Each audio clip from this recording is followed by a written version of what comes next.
Good evening. This is All India Radio and I'm Anuja Kumar with the news at 9.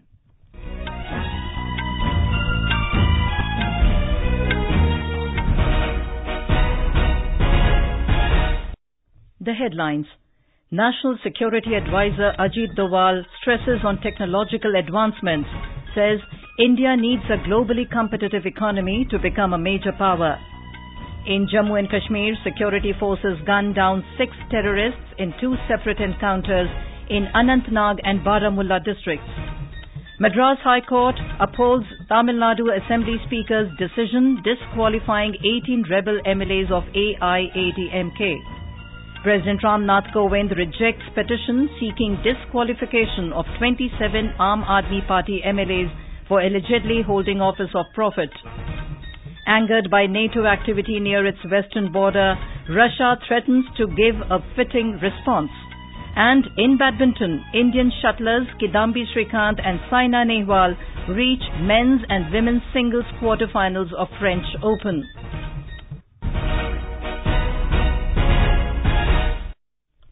National Security Advisor Ajit Doval has said if India has to become a major power, then economy has to be globally competitive. Delivering the prestigious Sardar Patel Memorial Lecture on Dream India 2030, Avoiding the Pitfalls, organized by All India Radio in New Delhi today, Mr. Doval said it can only be made possible by being technologically ahead. He stressed that government's digital technology program is a game changer in present day. He said India will need a strong, stable and decisive government for the next 10 years to achieve its national, political, economic and strategic objectives. India will need strong, stable and decisive government for the next 10 years. Let there be no doubt about it. To achieve our national, political, economic and strategic objectives. Weak coalitions will be bad for India. Democratic institutions must be strengthened. Rule of law must be adhered to with total commitment. He said India cannot afford to be a soft power for the next few years because it will be compelled to take hard decisions. Speaking on the occasion, Information and Broadcasting Minister Colonel Rajyavardhan Rathore said Sardar Patel will always be remembered for the unity of the nation. Prasar Bharati Chairman Dr. A. Surya Prakash lauded the efforts of All India Radio in organizing such lectures in memory of luminaries like Sardar Patel, Dr. Rajendra Prasad, among others. In Jammu and Kashmir, 6 terrorists were killed in 2 different encounters with security forces today. 4 terrorists were killed in a gunfight in Arwani Bij Bihara area of Anantnag district this evening.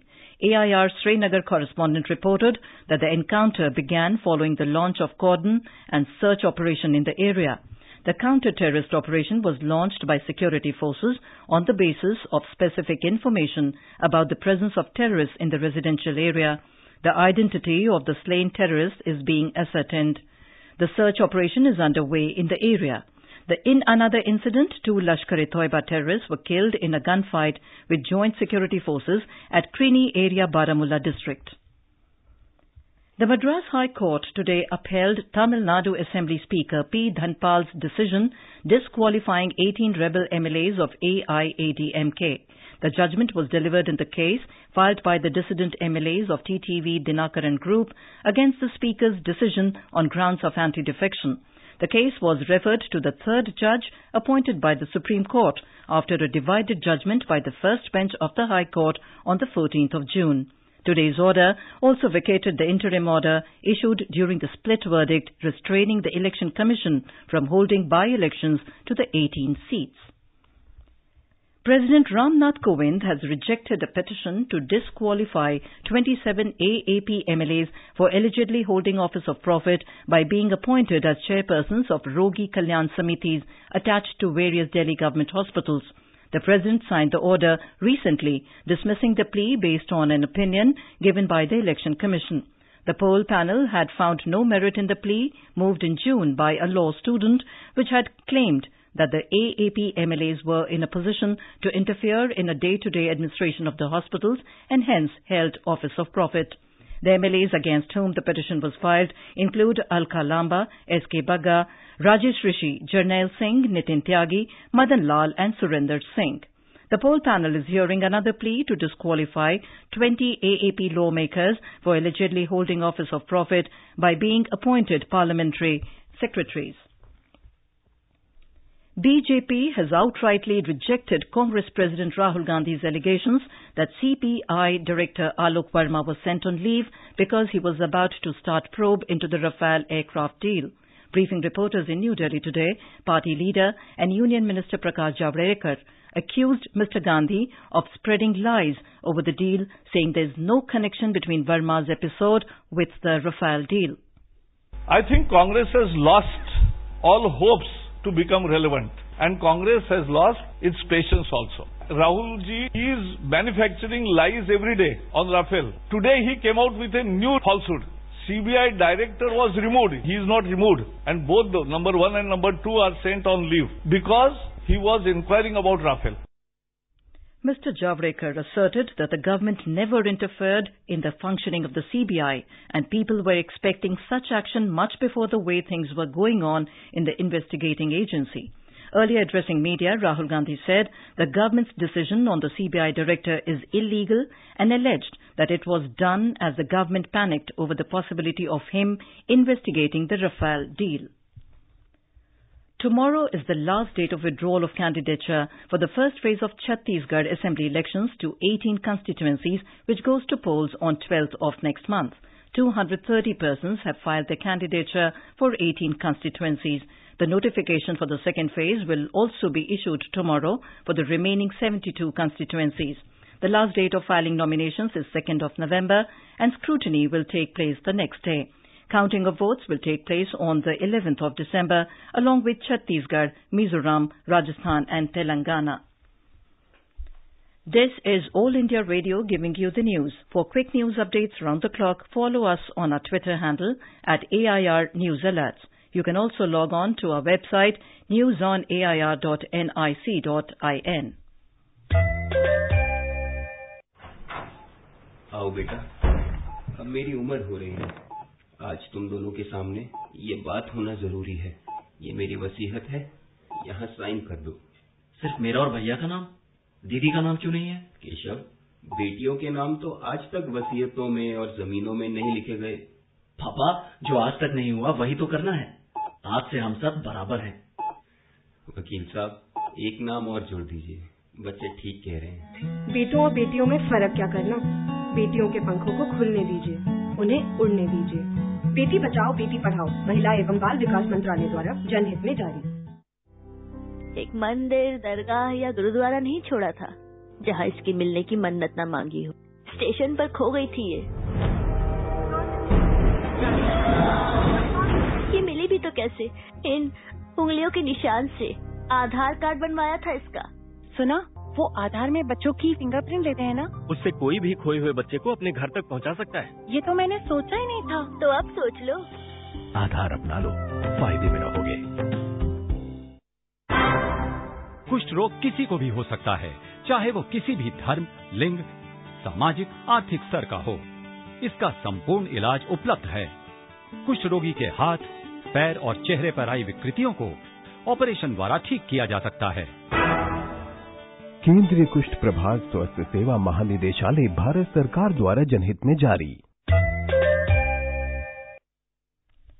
Russia has threatened that Moscow could be forced to respond to what it called increased NATO activity near its western border in Norway.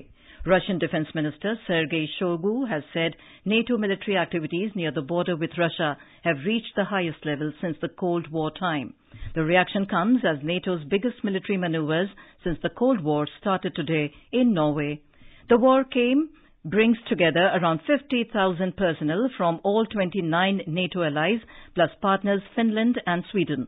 In the exercise, around 65 vessels, 150 aircraft and 10,000 vehicles are participating. The NATO said the drill, which is scheduled to end on November 7th, is taking place in central and eastern Norway, the Atlantic and the Baltic Sea. British Prime Minister Theresa May has urged Saudi Arabia to cooperate with the Turkish investigation into the murder of dissident journalist Jamal Khashoggi. According to her office, she talked with Saudi King Salman on phone in this regard. A Downing Street spokeswoman said in a statement, the Prime Minister said the current explanation lacks credibility, so there remains an urgent need to establish exactly what happened. Back home, Home Minister Rajnath Singh today said ITBP Jawans have made supreme sacrifices while protecting the border in difficult circumstances at altitudes ranging from 9,000 feet to 18,000 feet. He said the Jawans are not only protecting Indo-China border, but also playing responsible role in the country's internal security in left-wing extremism-affected areas. Mr. Singh was speaking at the 57th Raising Day Parade of Indo-Tibetan Border Police at Greater Noida. The minister said he has himself visited the border outposts at Indo-China border and seen how the ITBP Jawans perform their duties in difficult situations and in low temperatures of -40 degrees Celsius and scarcity of oxygen.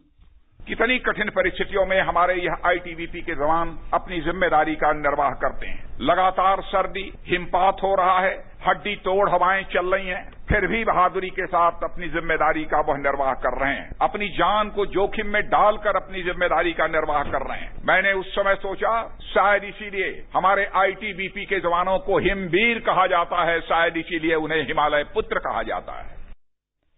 Prime Minister Narendra Modi will be on a 2-day visit to Japan from 28th of this month. Briefing media on the upcoming visit this evening, Foreign Secretary Vijay Gokhale said the Prime Minister will attend the 13th India-Japan Annual Summit.